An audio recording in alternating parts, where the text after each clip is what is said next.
रविशंकर प्रसाद जी ने press conference करी। Press conference में कहा कि अरविंद केजरीवाल जी ने विचित्र वक्तव्य दिया है। प्रेस कॉन्फ्रेंस में कहा कि अरविंद केजरीवाल का तर्क गलत है। प्रेस कॉन्फ्रेंस में कहा कि अरविंद केजरीवाल अलग अलग अजीब अजीब तर्क देते रहते हैं। लेकिन उस पूरी प्रेस कॉन्फ्रेंस में रविशंकर प्रसाद जी ने एक सवाल का जवाब नहीं दिया कि वो भारत के युवाओं की नौकरियां पाकिस्तानियों को क्यों देना चाहते हैं।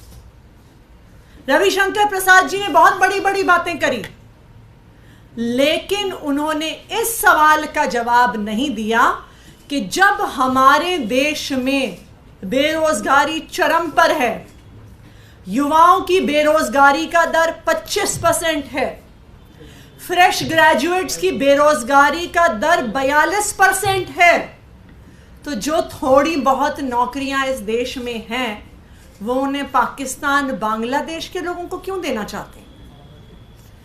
मैं आज भारतीय जनता पार्टी से ये पूछना चाहती हूं कि क्या सीएए का कानून आने से भारत में पाकिस्तान से, बांग्लादेश से, अफगानिस्तान से गरीब लोग आएंगे कि नहीं आएंगे। मैं भारतीय जनता पार्टी से यह पूछना चाहती हूं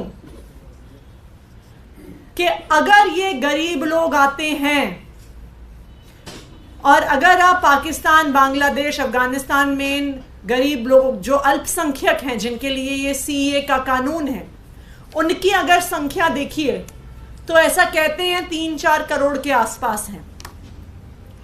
तो मैं भारतीय जनता पार्टी से ये पूछना चाहती हूं कि अगर इसमें से 1.5-2 करोड़ लोग भी भारत में आ जाते हैं तो भारतीय जनता पार्टी इन्हें कहां रखेगी, इन्हें कहां पे घर देगी, इन्हें कहां पे रहने की जगह देगी। क्या वो हमारे मोहल्ले में, हमारे कॉलोनियों में झुग्गी डाल के नहीं रहेंगे क्या भारतीय जनता पार्टी के पास 1.5-2 करोड़ घर मौजूद हैं क्या उनको देने के लिए? नहीं है। वो दिल्ली में झुग्गी डालेंगे, वो मुंबई में झुग्गी डालेंगे, वो कलकत्ता में झुग्गी डालेंगे, वो बेंगलोर में झुग्गी डालेंगे, वो देश भर में अलग अलग शहरों में झुग्गी डाल के रहेंगे। आप कहते हैं कि हमारे देश की युवाओं की नौकरियां खतरे में नहीं है, तो आप बता दीजिए कि जो ये 1.5-2 करोड़ लोग आएंगे आप उन्हें नौकरी देंगे कि नहीं देंगे। क्योंकि अगर आप उन्हें नौकरी देंगे तो जो नौकरियां हमारे युवाओं को मिलनी चाहिए वो उनके पास जाएंगी, और अगर आप उनको नौकरियां नहीं देंगे और वो अपनी गरीबी की हालत में बने रहे तो वो सड़कों पर घूमेंगे, गुंडागर्दी करेंगे, चोरी चकारी करेंगे। तो अगर आप उन्हें नौकरियां देते हैं तो हमारे युवाओं की नौकरियां जाती हैं, नहीं देते हैं तो लॉ एंड ऑर्डर और सिक्योरिटी की सारी परिस्थिति बिगड़ जाएगी। तो जब ऐसी परिस्थिति है कि ना आपके पास उनको देने के लिए घर है, ना नौकरी है, ना आपके पास, अगर गरीब लोग वो आ रहे हैं, ना आपके पास उनको कोई रखने की व्यवस्था है, आपके पास अपने देश के युवाओं के लिए नौकरियां नहीं है जो आप उनको दे देंगे, जो बिगड़ेगी लॉ एंड ऑर्डर सिचुएशन उसका आपके पास जवाब नहीं है। तो मैं भारतीय जनता पार्टी से पूछना चाहती हूं कि अगर आपके पास नौकरी नहीं है, घर नहीं है, कोई इंतजाम नहीं है, तो आप इन 1.5-2 करोड़ गरीब लोगों को पाकिस्तान से, बांग्लादेश से, अफगानिस्तान से भारत क्यों लाना चाहते हो? आप पहले अपने देश की तो समस्याएं सुलझाइए। आप अपने देश से तो गरीबी दूर करिए, आप अपने देश से महंगाई दूर करिए, आप अपने देश से बेरोजगारी दूर करिए, उसके बाद आप किसी और को लाने का सोचिए।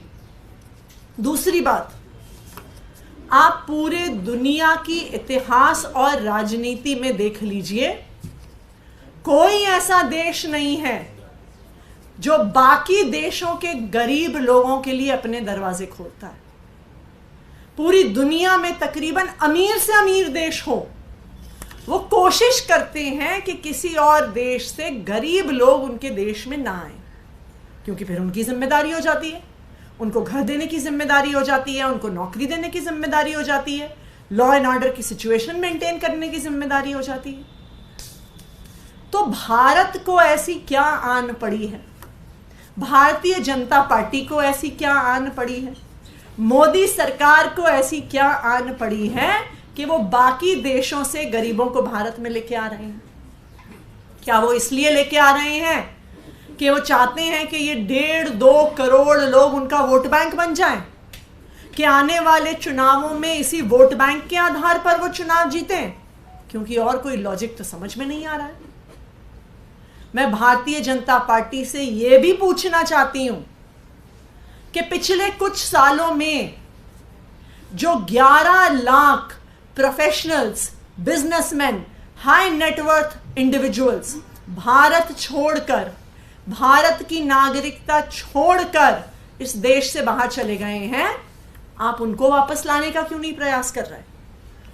क्योंकि अगर हाई नेटवर्थ इंडिविजुअल्स आएंगे, बिजनेसमैन आएंगे, प्रोफेशनल्स आएंगे, भारत की इकोनॉमी में इन्वेस्ट करेंगे, तो देश की अर्थव्यवस्था बढ़ेगी, नौकरियां बढ़ेंगी, महंगाई कम होगी। लेकिन आज मोदी सरकार को ऐसा लगता है कि सिर्फ अपने वोट बैंक की चिंता है, उन्हें भारत के युवाओं की चिंता नहीं है, उनकी जाती हुई नौकरियों की चिंता नहीं है, उनके भारत के लोगों की सेफ्टी और सिक्योरिटी की चिंता नहीं है, उनको सिर्फ अपने वोट बैंक की चिंता है। Thank you. लेकिन इस पे कहा जा रहा है बीजेपी की तरफ से कि कोई नया आदमी नहीं आएगा, 2014 एक टाइम फिक्स है, उससे पहले से जो लोग भारत में रह रहे हैं उन्हीं लोगों को नागरिकता दी जाएगी। तो ऐसा कोई डर नहीं है कि दूसरे लोग आ जाएंगे, इतनी बड़ी संख्या में लोग आएंगे?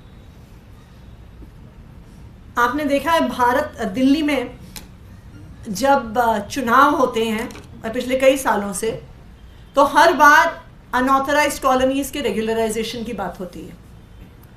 पहले कहा जाता था कि जो 2005 तक बनी है उनको रेगुलराइज कर देंगे, फिर अगले चुनाव में कहते हैं नहीं 2005 नहीं, जो 2010 तक बनी है उनको रेगुलराइज करेंगे। फिर 5 साल बाद अगला चुनाव आता है, फिर कहते हैं नहीं 2010 तक जो बनी है उनको रेगुलराइज नहीं करेंगे, जो 2015 तक बनी है उनको रेगुलराइज करेंगे। तो ये तो हर चुनाव के साथ ऐसे कानून बदले जाते हैं, तारीखें बदली जाती हैं। अगर एक बार भारत ने पाकिस्तानियों, बांग्लादेशियों, अफगानिस्तानियों के गरीबों को भारत में नागरिकता देने का रास्ता खोल दिया, तो बाकी लोग क्यों नहीं आएंगे? अगर उन्हें पता चल जाएगा कि आज नहीं तो कल हमें भारत में नागरिकता मिल जाएगी, तो वो बॉर्डर पार करके किसी तरीके से आएंगे। वो किसी को पैसे दे के, किसी के ट्रक में बैठ के, किसी के गाड़ी में बैठ के, घुसपैठियों के तौर पे किसी ना किसी तरीके से आएंगे, क्योंकि उन्हें पता है कि आज नहीं तो कल भारत सरकार हमें दे देगी सिटीजनशिप। तो ये तो एक शुरुआत है, जिसमें अभी तक की जो 2014 की डेट दी गई है, 5 साल बाद वो 2014 से 2019 हो जाएगा, 2019 से 2024 हो जाएगा। एक बार इसका रास्ता खुल गया तो चुनाव दर चुनाव में ये क्यों आगे नहीं बढ़ेगी तारीख? बीजेपी से कह रही है कि ये गरीबों के लिए नहीं है, बेसिकली जो धार्मिक रूप से प्रताड़ित इन तीनों देशों में लोग हैं उनको नागरिकता दी जा रही है। मतलब इस पर क्या? इसी पे एडिशन है ma'am, the BJP is also saying that you are fine with Rohingyas coming to India, but you have problem when persecuted minorities from neighboring countries are being given citizenship in India. देखिए, चाहे बांग्लादेश हो, चाहे पाकिस्तान हो, चाहे अफगानिस्तान हो, ये तीनों देश बहुत गरीब देश हैं। तो अगर कोई वहां से अपना देश छोड़ के आ रहा है तो ये स्वाभाविक बात है कि वो गरीब ही होंगे। अगर किसी के पास अपना चलता फिरता बिजनेस हो, सब कुछ ठीक ठाक हो, तो कोई अपने देश को आसानी से छोड़ के नहीं आएगा। इसलिए ये स्वाभाविक बात है कि जो आ रहे हैं भारत में वो गरीब ही आ रहे हैं।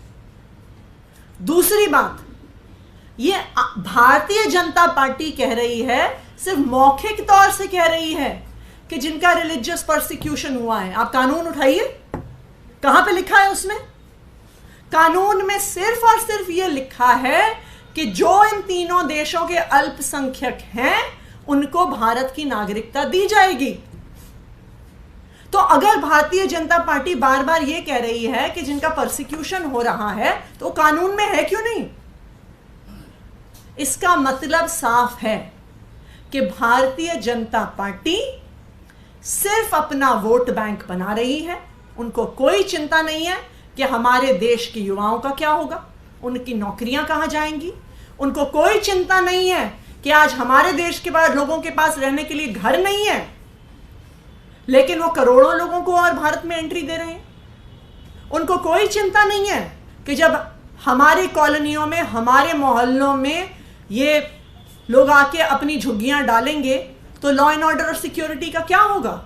लेकिन उसके बावजूद अपनी वोट बैंक की राजनीति के लिए भारतीय जनता पार्टी ये करने को तैयार है। एक और सवाल है।